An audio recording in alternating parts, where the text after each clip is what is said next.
6 meses han pasado desde que Reportajes de Tele 13 reveló denuncias de abusos sexuales en colegios maristas.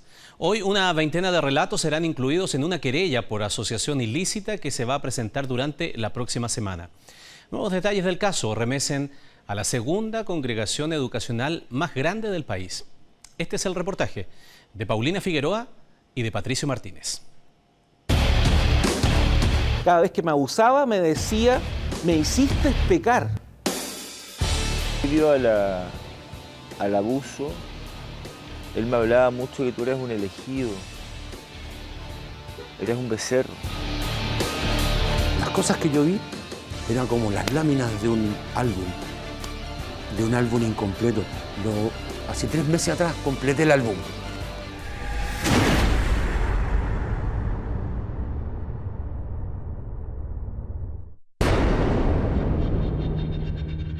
Las piezas que han ido encontrando en su memoria exalumnos del Instituto Alonso de Ercilla han ido dando forma a una historia que se mantuvo en silencio por más de 4 décadas. Relatos desentrañados en Chile y fuera del país dan pie a las acusaciones que hoy buscan justicia. Así lucía Eneas Espinosa cuando hace más de 30 años intentaba pasar desapercibido en los patios del colegio marista.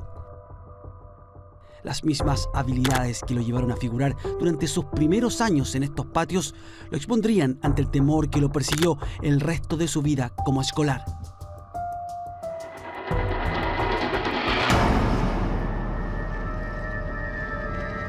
Entré al colegio sabiendo leer y leía muy bien, ¿sí? Tenía una capacidad lectora muy buena. Entonces Adolfo, mi abusador, él siempre sacaba niños de las salas y los llevaba a su oficina para que dieran pruebas de lectura para seleccionarlos para distintas cosas.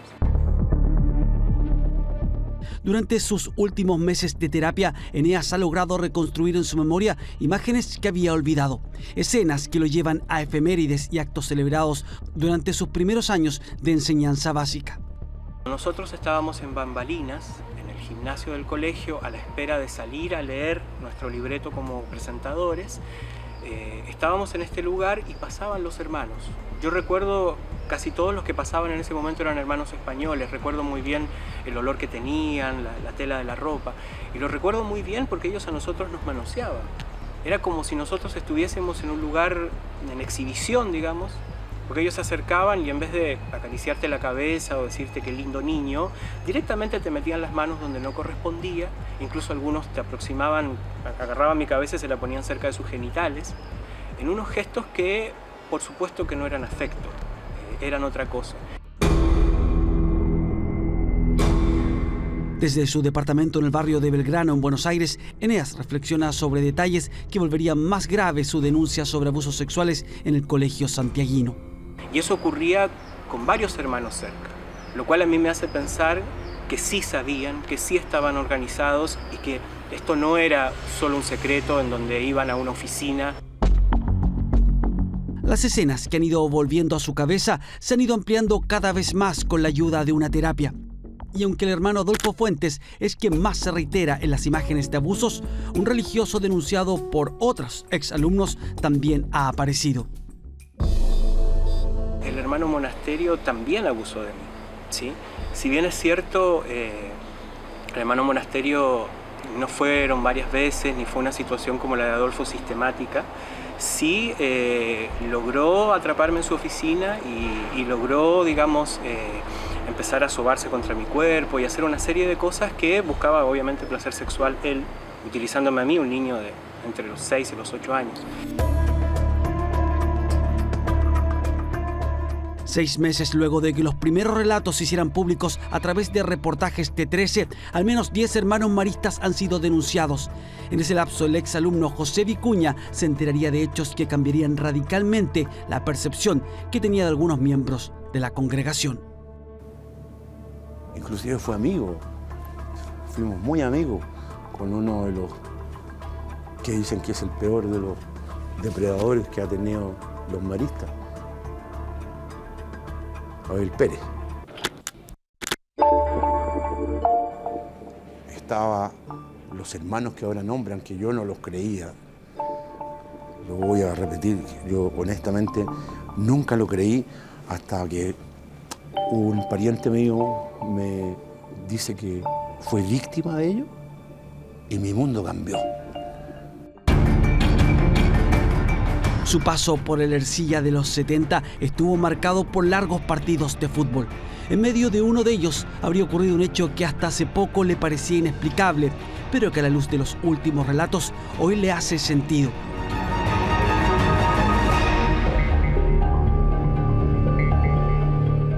Salieron unos niños del túnel. Entonces, digo, oye, ¿de dónde vienen? Pero yo estaba jugando ahí. No me acuerdo quién era. No me puedo acordar quién era, porque ya llevamos mucho tiempo, ya no me acuerdo quién era, pero eran 3 los que estaban ahí. Entonces, dice uno, nos sacaron la ropa, güey. ¿Qué? Le digo, ¿pero cómo? Entonces yo me enojé, como estaba en tercero o cuarto medio. Digo, ¿pero cómo sois tan tonto, güey, que te sacan la ropa, güey? Los reté. Dice, entonces uno parece que trató de aminorar, digamos, no, pues es así en Scout.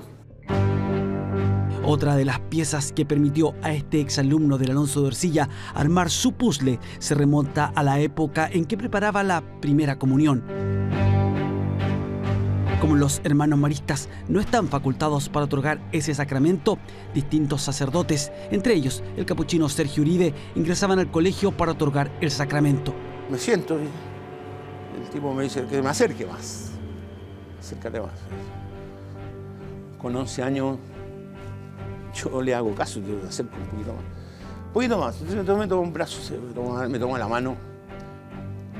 Después de haber conversado algunas cosas, me toma la mano y comienza a tratar de llevar la mano a su entrepierna. Y de repente se da vuelta y, así, igual que la cara de un lobo, me dice, te masturbas. Y quedo helado.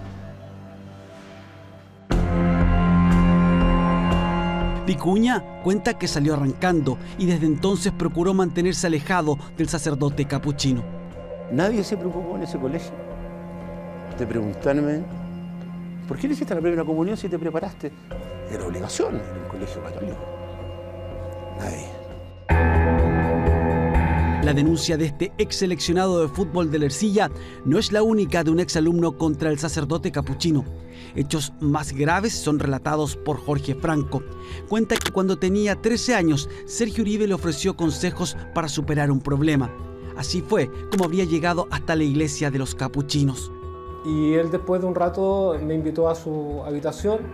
Yo me senté en la cama, me invitó a sentarme en la cama. Me escuchó, conversamos y me empezó a acariciar.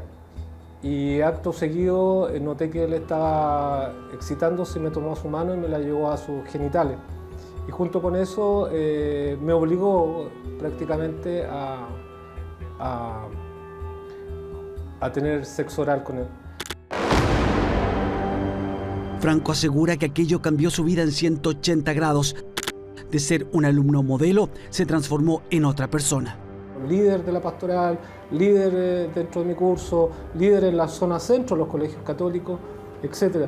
Y me fui al otro lado, o sea, cambié totalmente. Ese hecho me destruyó mi vida.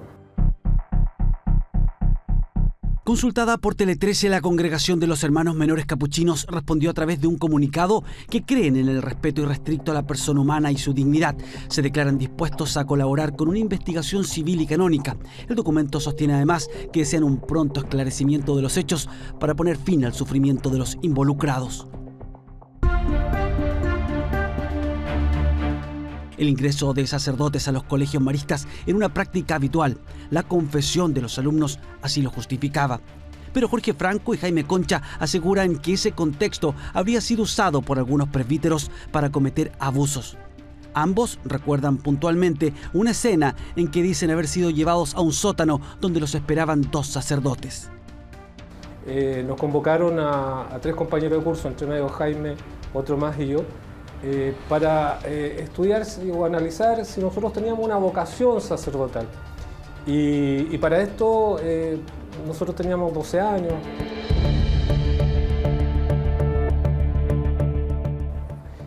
Nos nos hicieron desnudarnos y ponernos una túnica. Alcanzó a entrar Jorge, él sale espantado, yo le veo la cara y salimos corriendo, nos volvemos a vestir, nos ponemos nuestro uniforme y salimos corriendo de esa habitación hacia el patio de media y prometiéndonos, jurándonos que nunca más solos frente a estos curas. Salí despavorido y mis compañeros, que eran los que se prestaban a entrar, decidieron no entrar y salimos arrancando los tres. Jaime Concha asegura que quien los llevó hasta ese lugar donde estaban los sacerdotes fue el actual rector del Alonso de Ercilla, el hermano Jesús Pérez. Yo quiero una explicación. ¿Cómo es posible que él nos haya llevado a esa sala donde nos estaban esperando esos dos sacerdotes y que finalmente eso que era supuestamente un examen vocacional terminara en un abuso sexual? En su actual calidad de rector del Alonso de Ercilla, el hermano aludido por Concha así daba inicio al año escolar. Muchas gracias por venir en momentos de crisis. En verdad, esto es lo que somos. Un colegio, una familia. Y los tiempos difíciles y penosos. Pero lo importante es que tenemos una misión que cumplir. Durante varios días, Tele13 intentó entrevistar a algún representante de la congregación para contrastar los dichos de Jaime Concha. Sin embargo, no hubo vocero disponible. Solo a través de un comunicado, la Congregación de los Hermanos Maristas puntualizó que todos los religiosos que han sido sindicados como agresores sexuales a través de un relato de quien ha sido víctima fueron denunciados a la Fiscalía y a un instructor eclesiástico. Y aunque la mayoría de los incriminados no reconoce los hechos, han sido alejados de la comunidad escolar. Sin embargo, en casos puntuales y mediante cartas, la Congregación de los Maristas ha pedido perdón por abusos sexuales cometidos por religiosos de su comunidad. Por ejemplo, a las víctimas del hermano Abel Pérez, quien estuvo destinado en colegios de Santiago Centro, La Pintana, Rancagua y varias otras ciudades del país. A través de otra misiva, pidieron perdón a Eduardo Rosas, quien denuncia abusos en el Instituto Chacabuco de la ciudad de Los Andes.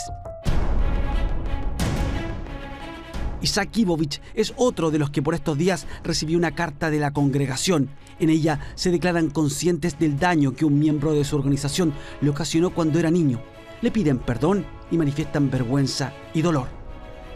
De reivindicación ha tenido un sentido de verdad, ha tenido un sentido que esta es la iglesia y esta es la familia marista que yo esperaba que reaccionara de alguna manera, en algún minuto. Pero hay dualidades, hay como dos almas en esto. Porque por una parte te piden perdón, pero por otra parte tienen a tu abusador escondido quizás dónde.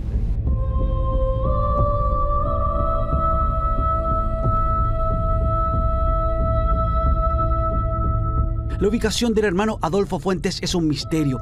Su último paradero conocido es Bolivia y la congregación no ha aclarado su ubicación actual. Los denunciantes, quienes prefieren denominarse sobrevivientes, también cuestionan la figura del hermano Mariano Varona. En agosto de este año, el religioso confesó a Tele13 que pese a enterarse de los abusos sexuales de Abel Pérez el 2010, demoraron 7 años en denunciarlo a la justicia. A esa altura, el cuestionado religioso estaba destinado en Perú y solo luego de que estalló públicamente el caso fue retornado a Chile. No teníamos en ese momento esa sensibilidad. O sea, no tuvimos en ese momento esa sensibilidad. ¿Qué sensibilidad tenían ahí? Esa de denunciar. No se nos pasó por la mente.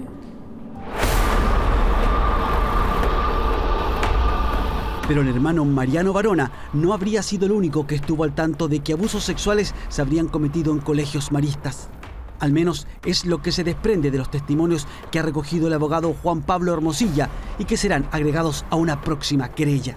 Yo le diría por lo menos 3 casos claros, distintos de ese, en que aparecen estos poniéndose en conocimiento de autoridades, sea del colegio o de la congregación, y que incluso en varios de los casos reconocen los hechos.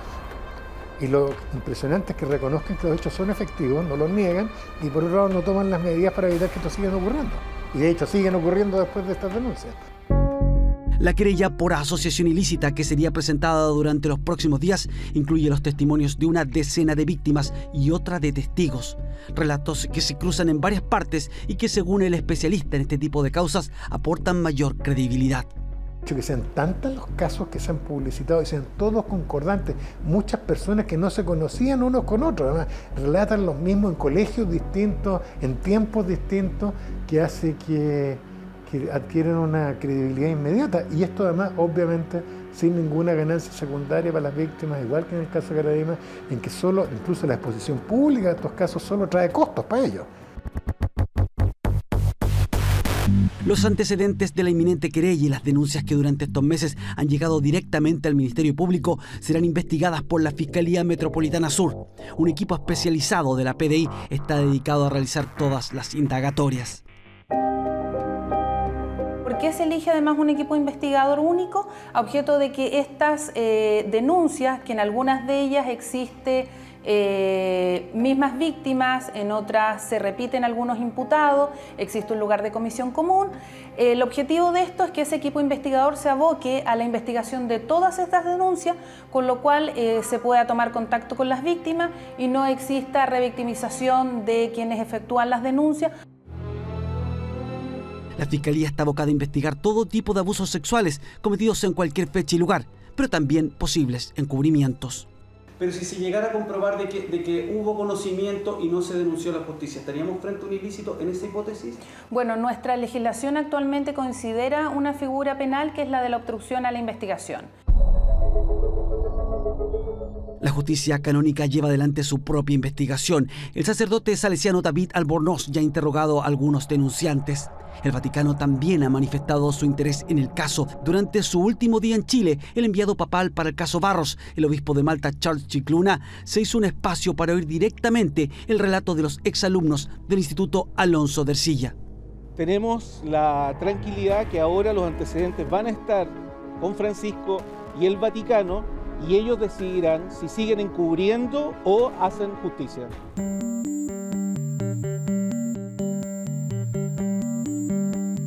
Las denuncias de abusos sexuales que complican a una de las congregaciones educacionales más importantes del país y el mundo han sacudido las memorias y la vida de estos exalumnos, hombres y mujeres que decidieron desenterrar historias escolares abandonadas por décadas y con las que pretenden hacer justicia ahora que ya son adultos.